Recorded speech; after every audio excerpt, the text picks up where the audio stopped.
राधे राधे प्रिय भक्तों, आप सभी को माघ माह के कृष्ण पक्ष में आने वाली भगवान श्री हरि विष्णु जी की सबसे प्रिय एकादशी में से एक शटतिला एकादशी की कोटि अनंत शुभकामनाएं। भक्तों, शास्त्रों में स्पष्ट बताया गया है कि न गायत्र्यः परो मंत्रः न मातुः परम दैवतम न गदगायाः परम तीर्थम न एकादशाः सम्मम व्रतम। इस श्लोक का भावार्थ यह है कि जिस प्रकार इस संसार में गायत्री मंत्र से श्रेष्ठ कोई मंत्र नहीं, अपनी माता से बड़ा कोई देवता नहीं और गंगा जी से पवित्र कोई तीर्थ स्थान नहीं है, ठीक उसी प्रकार एकादशी के समान फलदायी और श्रेष्ठ कोई दूसरा व्रत नहीं है। और यदि बात शटतिला एकादशी की करी जाए तो इससे शुभकारी एकादशी शायद ही कोई दूसरी है। भक्तों, माघ मास कृष्ण पक्ष की शटतिला एकादशी भी कोई साधारण तिथि नहीं है, बल्कि यह वह अवसर है जब भगवान श्री हरि विष्णु अपने भक्तों को आत्मशुद्धि, संयम और वैराग्य का मार्ग दिखाते हैं।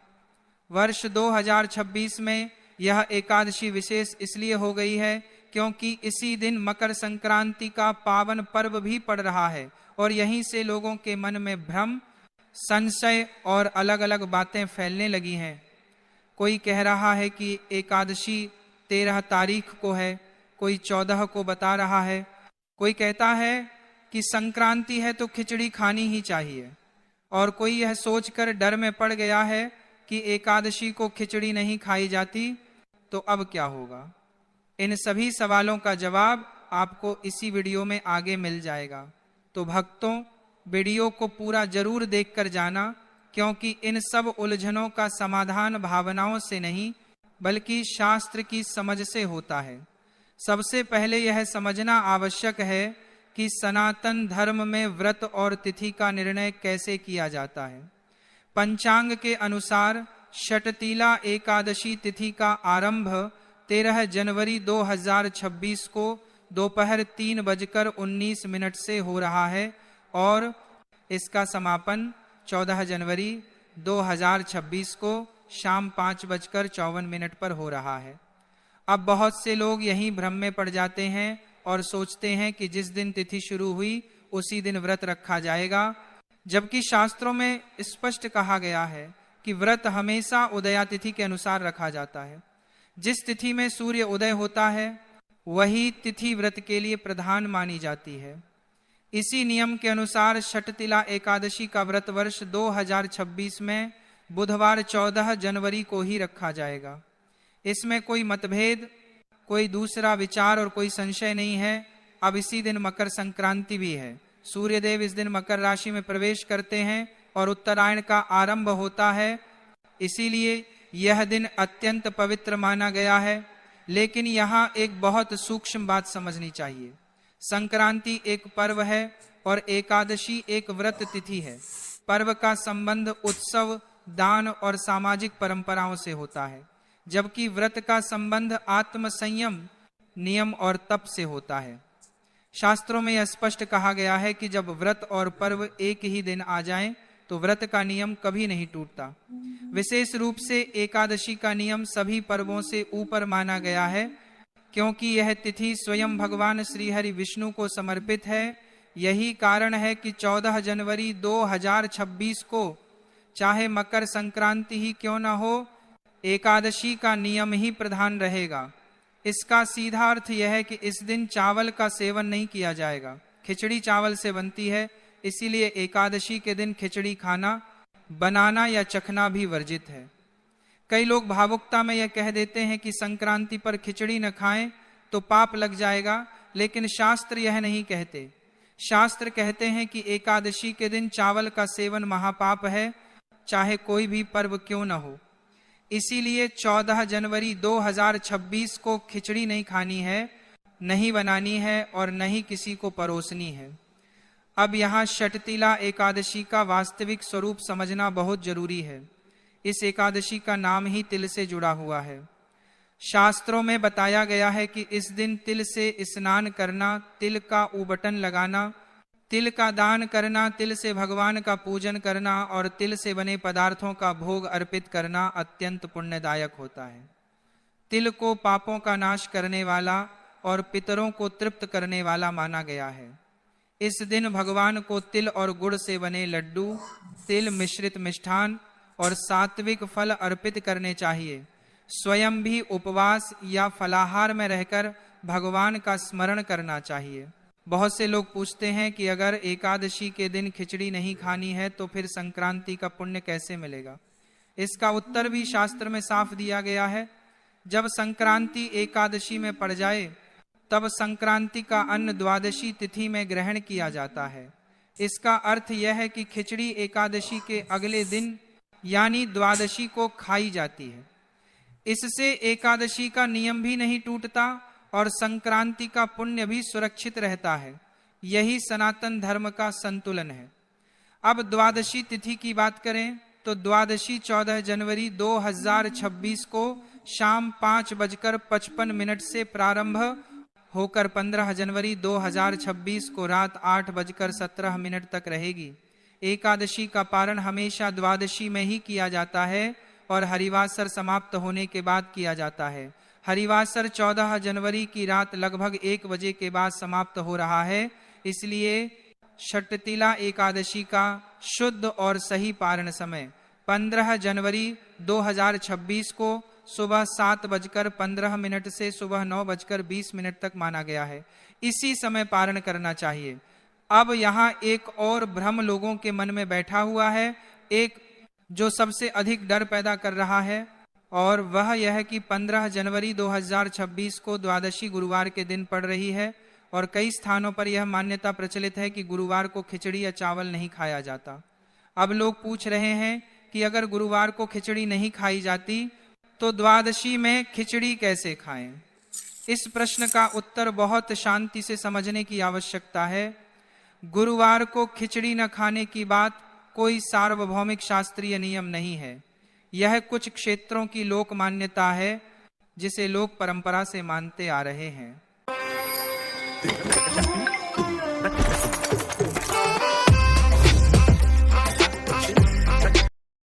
इसके विपरीत एकादशी द्वादशी का नियम शास्त्र से चलता है और शास्त्र स्पष्ट कहते हैं कि द्वादशी के दिन चावल पूर्ण रूप से शुद्ध होते हैं।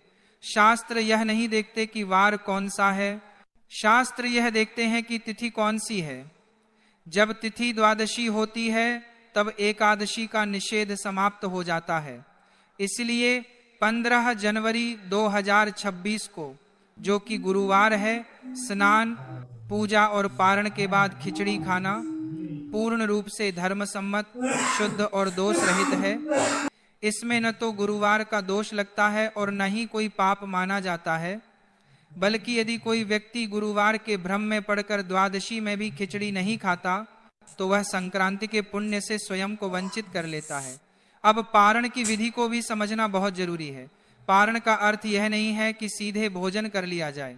पारण का अर्थ है व्रत को विधि पूर्वक समाप्त करना।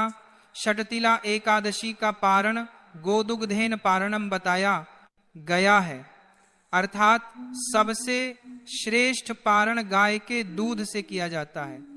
यदि दूध उपलब्ध न हो तो जल, फल या तुलसी दल से भी पारण किया जा सकता है। पहले पारण करना चाहिए, उसके बाद ही भोजन करना चाहिए। यही कारण है कि पहले पारण करें और उसके बाद ही खिचड़ी या चावल से बना भोजन ग्रहण करें। एकादशी का वास्तविक अर्थ केवल भूखा रहना नहीं है, यह मन, वचन और कर्म का उपवास है। इस दिन क्रोध, ईर्ष्या, द्वेष, छल, निंदा और अहंकार से दूर रहना चाहिए। जो व्यक्ति केवल अन्न का त्याग करता है लेकिन मन में कटुता रखता है, उसका व्रत पूर्ण नहीं होता। लेकिन जो व्यक्ति प्रेम, क्षमा और संयम के साथ भगवान का स्मरण करता है और अहंकार का स्मरण करता है, उसका व्रत पूर्ण नहीं होता है। वही इस व्रत का वास्तविक फल प्राप्त करता है। षटतिला एकादशी पितरों के लिए भी अत्यंत महत्वपूर्ण मानी गई है। इस दिन संध्या समय दीपक जलाकर पितरों का स्मरण करना, उनसे क्षमा मांगना और उनका आशीर्वाद लेना विशेष पुण्यदायक माना गया है। तिल पितरों को प्रिय है, इसलिए इस दिन तिल का दान और तिल से जुड़े कर्म पितृदोष शांति में सहायक माने जाते हैं अंत में निष्कर्ष बिल्कुल स्पष्ट और सरल है। 14 जनवरी 2026 को षटतिला एकादशी है। उस दिन खिचड़ी नहीं खानी है, नहीं बनानी है और न ही चखनी है। 15 जनवरी 2026 को द्वादशी है। उसी दिन पारण करना है और पारण के बाद खिचड़ी खानी है, चाहे वह दिन गुरुवार ही क्यों न हो। यही शास्त्र का निर्णय है, यही सनातन की मर्यादा है और यही वह मार्ग है जिससे एकादशी और मकर संक्रांति दोनों का पुण्य सुरक्षित रहता है। इस बार मकर संक्रांति को लेकर कई भक्तों के मन में असमंजस है, इसलिए यहाँ आपको साफ साफ बताया जाएगा कि सही तारीख कौन सी है। इसके साथ ही यह भी बताया जाएगा कि मकर संक्रांति के दिन क्या करना चाहिए और क्या नहीं करना चाहिए, पूजा कैसे करनी है और इस पवित्र दिन का पूरा पुण्य कैसे प्राप्त होता है। मकर संक्रांति का महत्व इतना अधिक क्यों माना जाता है, यह त्योहार क्यों मनाया जाता है और इस दिन किया गया जप तप दान स्नान पूजा और पाठ अधिक फल देने वाला क्यों कहा गया है, इन सब बातों पर भी विस्तार से चर्चा होगी। आने वाली मकर संक्रांति से जुड़ी संपूर्ण जानकारी आपको इस वीडियो में मिलेगी।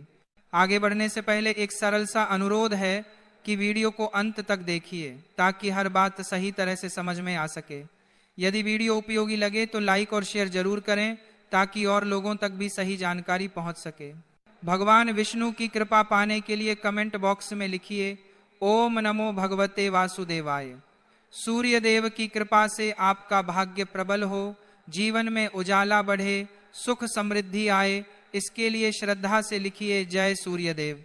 व्रतों और त्योहारों की जानकारी पंचांग और ज्योतिष के आधार पर बताई जाती है। कौन सी तिथि कब है, व्रत कब करना है, क्या नियम है और क्या विधि है, सब कुछ समझाया जाता है। इसी वीडियो में यह भी बताया जाएगा कि मकर संक्रांति के दिन कौन सी गलती नहीं करनी चाहिए। अब मकर संक्रांति 2026 के विषय में विस्तार से बात करते हैं। मकर संक्रांति का यह पावन उत्सव केवल भारत में ही नहीं बल्कि पड़ोसी देशों में भी श्रद्धा और उत्साह के साथ मनाया जाता है। उत्तर भारत, दक्षिण भारत, पूर्व और पश्चिम सभी प्रांतों में रहने वाले लोग इसे बड़ी आस्था से मनाते हैं। विदेशों में रहने वाले भारतीय भी इस पर्व को हर्ष के साथ मनाते हैं। इस त्योहार के अलग अलग नाम हैं। कहीं इसे मकर संक्रांति कहा जाता है, कहीं उत्तरायण और कहीं पोंगल के नाम से जाना जाता है, लेकिन भाव हर जगह एक ही है। यह दिन अत्यंत शुभ माना जाता है। इस दिन किया गया जप तप दान स्नान और पूजा मनुष्य के जीवन में कल्याण और शुभ फल देने वाला माना जाता है। क्या दान करना चाहिए, किस प्रकार दान करना चाहिए और कौन सी वस्तुएं दान के लिए विशेष मानी गई हैं, इस पर भी आगे बात होती है। इससे पहले यह समझना भी आवश्यक है कि इसे मकर संक्रांति या उत्तरायण क्यों कहा जाता है और इस दिन की विशेष महिमा क्या है। हमारी सनातन परंपरा, वेद, पंचांग और ज्योतिष के अनुसार देवताओं के यहाँ समय का क्रम हमसे अलग होता है। वहाँ 6 महीने रात रहती है और 6 महीने दिन के समान रहते हैं। हमारे एक वर्ष में उनके एक दिन और एक रात पूरी होती है। सूर्य देव निरंतर गति करते हुए 12 राशियों से होकर गुजरते हैं। जब सूर्य दक्षिण दिशा की ओर झुकता है और दिन छोटे होने लगते हैं तो उसे दक्षिणायन कहा जाता है। यह स्थिति तब बनती है जब सूर्य कर्क राशि में प्रवेश करता है। इसके बाद जब सूर्य धनु राशि से आगे बढ़कर मकर राशि में प्रवेश करता है तभी से उत्तरायण आरंभ होता है। मकर राशि में प्रवेश का यही क्षण मकर संक्रांति कहलाता है। यह प्रायः जनवरी में आता है, कभी 13, कभी 14 और कभी 15 जनवरी को। इस दिन से सूर्य उत्तरी दिशा की ओर गति करना शुरू करता है और धीरे धीरे दिन बड़े होते जाते हैं। इसीलिए इसे उत्तरायण कहा जाता है, क्योंकि सूर्य का रथ उत्तर दिशा की ओर मुड़ जाता है। इसी कारण इसे देवताओं की सुबह मानी गई है। जब देवताओं के यहाँ प्रभात का समय होता है और उसी समय मनुष्य जप तप दान और पूजा करता है तो उसका फल अनेक गुना बढ़ जाता है। सुबह के शुभ समय में देवताओं के निमित्त किया गया कार्य अत्यंत प्रिय माना जाता है। जरूरतमंद की सहायता करना, ब्राह्मणों को दान देना, देवताओं और पितरों के लिए तर्पण करना, भगवान का स्मरण करना, इन सब से जो पुण्य प्राप्त होता है वह सामान्य दिनों की तुलना में बहुत अधिक होता है। इसलिए उत्तरायण का यह काल अत्यंत पुण्यदायी माना गया है और मकर संक्रांति के दिन विशेष रूप से दान करने की परंपरा चली आ रही है। ऐसा माना जाता है कि इस दिन किया गया दान कई गुना बढ़कर लौटता है और जीवन में शुभ परिणाम लाता है। अब हम जानते हैं कि साल 2026 में मकर संक्रांति कब मनाई जाएगी। तो देखिए भक्तों, वर्ष 2026 में मकर संक्रांति बुधवार 14 जनवरी 2026 के दिन ही मनाई जाएगी, क्योंकि इसी दिन सूर्यदेव मकर राशि में प्रवेश करते हैं और उसी क्षण से सूर्य के उत्तरायण होने की पावन शुरुआत होती है।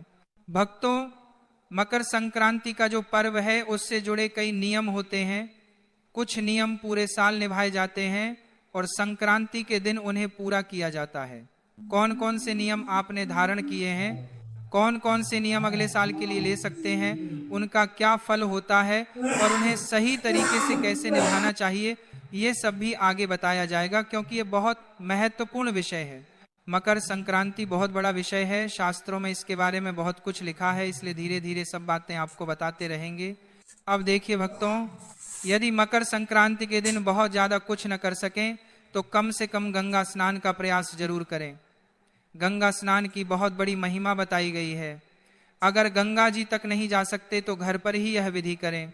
सूर्योदय से पहले उठ जाएं, नहाने का बर्तन अच्छी तरह धो लें, उसमें थोड़ा गंगा जल डालें, फिर शुद्ध जल भरें और हर हर गंगे बोलते हुए माँ गंगा को याद करें और उत्तर दिशा की ओर मुख करके स्नान करें। अगर काले तिल हों तो थोड़ा सा तिल भी पानी में डाल लें। यह स्नान गंगा स्नान के समान फल देता है। जो लोग गंगा तक नहीं पहुंच पाते वे हर संक्रांति पर यही विधि अपनाएं। स्नान के बाद स्वच्छ वस्त्र पहने, भगवान की पूजा पाठ करें और अपने रोज के नियम पूरे करें। उसके बाद आज का दिन दान का है। अब ध्यान से सुनिए, यदि संभव हो तो ब्राह्मण को भोजन कराइए। अगर भोजन नहीं करा सकते तो अपनी शक्ति के अनुसार दान दीजिए। शास्त्र कहते हैं कि दान हमेशा योग्य ब्राह्मण को ही देना चाहिए, जो वेद पढ़ता हो, भक्ति करता हो, सत्कर्म में लगा रहता हो। ऐसे ब्राह्मण को दिया गया दान बड़ा पुण्य देता है। अयोग्य ब्राह्मण को दिया गया दान फल नहीं देता, इसलिए सोच समझकर दान करें। आज के दिन ब्राह्मणों को दान दीजिए, गरीबों की मदद कीजिए, भंडारा या लंगर में सहयोग कीजिए। अगर खुद नहीं कर सकते तो जहां लंगर चलता हो वहां मदद कर दीजिए। गरीब बच्चों को भोजन दीजिए, बिस्किट दे दीजिए, कपड़े, कंबल, शॉल, स्वेटर जो संभव हो वह दे दीजिए। जितना कर सकें उतना अवश्य दान कीजिए, क्योंकि आज किया गया दान कई गुना बढ़कर वापस मिलता है।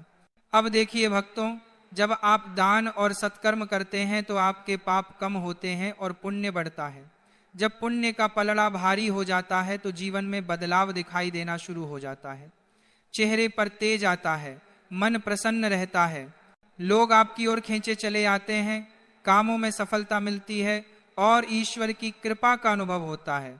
यह पुण्य सिर्फ इसी जन्म में नहीं, आगे की यात्रा में भी साथ जाता है। जब मनुष्य इस दुनिया को छोड़कर आगे की यात्रा पर जाता है तो उसका मार्ग लंबा होता है। शास्त्र कहते हैं कि यह यात्रा पूरे 1 वर्ष की होती है, इसलिए मासिक श्राद्ध किए जाते हैं। इस मार्ग में वही वस्तुएं सहायता करती हैं जो आप जीवन में दान कर चुके होते हैं।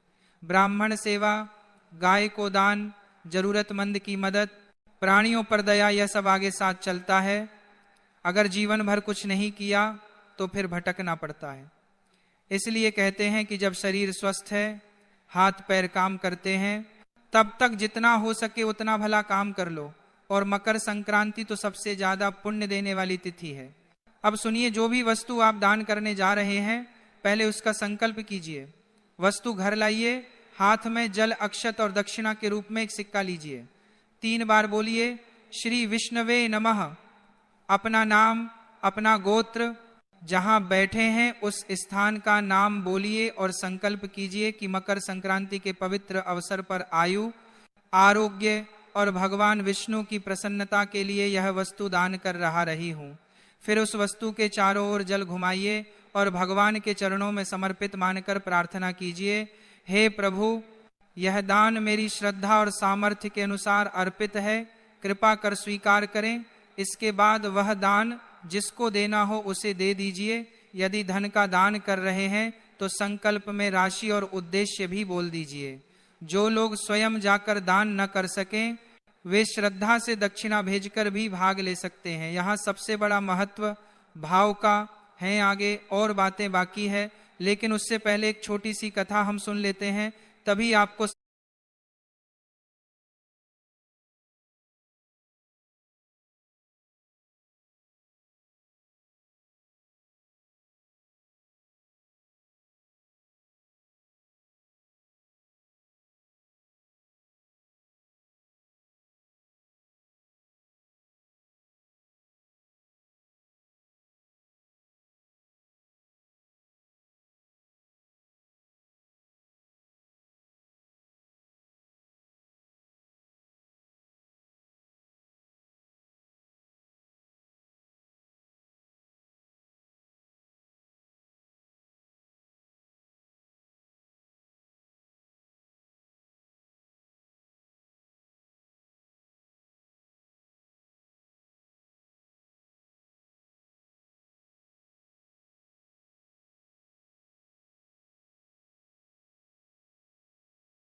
समझ में आएगा इस दिन किया गया दान सत्कर्म से हमें क्या प्राप्ति होती है। बहुत समय पहले एक छोटे से नगर में नंददास नाम के एक गृहस्थ रहते थे।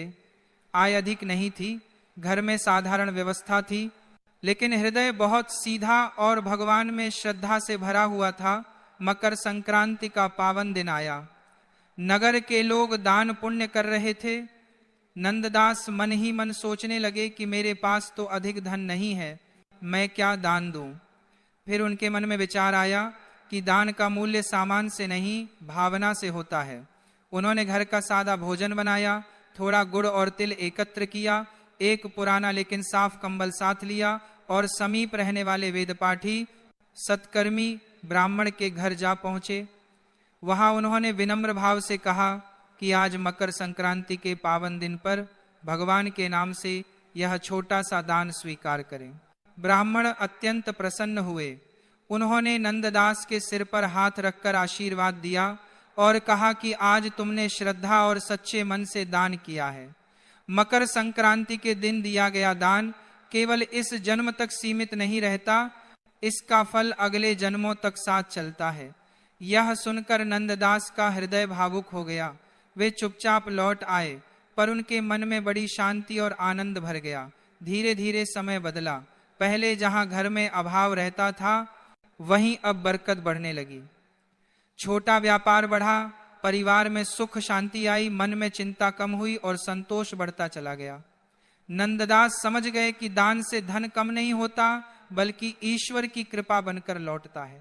जब कालांतर में उनका शरीर छूट गया और आत्मा आगे बढ़ी तो देवदूतों ने कहा कि इसने मकर संक्रांति के दिन श्रद्धा से ब्राह्मण को दान दिया था, इसका पुण्य इसके साथ चलेगा। अगले जन्म में वही आत्मा एक संपन्न और सद्गुणों से युक्त परिवार में जन्मी। जहां पहले मांगने की स्थिति थी वहां अब देने की सामर्थ्य लेकर पैदा हुए।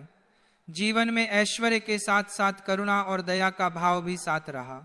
इस प्रकार यह अनुभव सत्य सिद्ध हुआ कि मकर संक्रांति के दिन योग्य ब्राह्मण, गरीब और जरूरतमंद को श्रद्धा से दिया गया। दान पापों को घटाता है, पुण्य को बढ़ाता है, दरिद्रता को दूर करता है और उसका फल इस जन्म में भी मिलता है और अगले जन्मों में भी साथ चलता है। दान की वस्तु छोटी हो या बड़ी, यदि हृदय से दी जाए तो उसका फल अनंत हो जाता है। कथा समाप्त होने के बाद अब आप यह समझिए, मकर संक्रांति के दिन सूर्यदेव की पूजा विशेष फल देने वाली मानी गई है। स्नान और दान के बाद सूर्य की आराधना अवश्य करनी चाहिए। तांबे या पीतल के लोटे में पहले थोड़ा गंगा जल और फिर शुद्ध जल भरें, उसमें रोली और लाल पुष्प डालें और सूर्य देव को अर्घ्य अर्पित करें। ओम सूर्याय नमः का जप करें। अर्घ्य देते समय लोटे को इस प्रकार रखें कि गिरती हुई जलधारा के बीच से सूर्य दिखाई दें। यही अर्घ्य देने की विधि है। इसके बाद सूर्य की परिक्रमा करें और उस जल को अपने मस्तक से लगाएं। यदि तिल से बनी मिठाई हो तो सूर्य देव को भोग लगाएं और विनम्र भाव से प्रार्थना करें कि हे सूर्य देव, आज आपके उत्तरायण होने पर मैं आपकी उपासना करता हूँ। कृपा कर जीवन की बाधाओं को दूर करें और मेरे कर्मों में प्रकाश भरें। मकर संक्रांति पर स्नान, दान और सूर्य की उपासना तीनों अत्यंत महत्वपूर्ण माने गए हैं। यदि केवल यही 3 कार्य श्रद्धा से कर लिए जाएं तो भी बड़ा कल्याण होता है। बाकी जो नियम निभा सकें वे अवश्य अपनाएं। यह दिन केवल तिथि नहीं बल्कि नए संकल्प और नई ऊर्जा का शुभ अवसर है। सूर्यदेव उत्तरायण होकर हमें यह संदेश देते हैं कि जीवन में अंधकार छोड़कर प्रकाश की ओर बढ़ना चाहिए, नकारात्मकता त्याग कर सकारात्मकता अपनानी चाहिए और आलस्य छोड़कर कर्मपथ पर आगे बढ़ना चाहिए। अब वर्ष 2026 की मकर संक्रांति की तिथि भी स्पष्ट सुन लें। मकर संक्रांति 2026 में बुधवार 14 जनवरी को मनाई जाएगी। इसी दिन सूर्य मकर राशि में प्रवेश करेंगे। उसी क्षण से उत्तरायण का शुभारंभ माना जाता है। यह दिन षटतिला एकादशी का भी रहेगा, इसलिए 14 और 15 की जो उलझन है उसे छोड़ दी।